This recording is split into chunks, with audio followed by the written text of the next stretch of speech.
गमन तव चरण कमलमिह मनसि लसतु मम नित्यम् गरुड गमन तव चरण कमलमिह मनसि लसतु मम नित्यम् मनसि लसतु मम नित्यम् मम तापमपा गुरुदेवा मम पापमपा गुरुदेवा मम तापमपा गुरुदेवा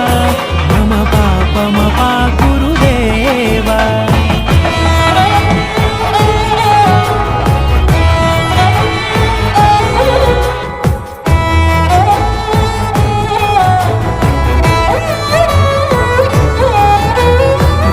जनयन विधि नमुचि हरण मुख विबुध विनुत पद पद्मा जल जनयन विधि नमुचि हरण मुख विबुध विनुत पद पद्मा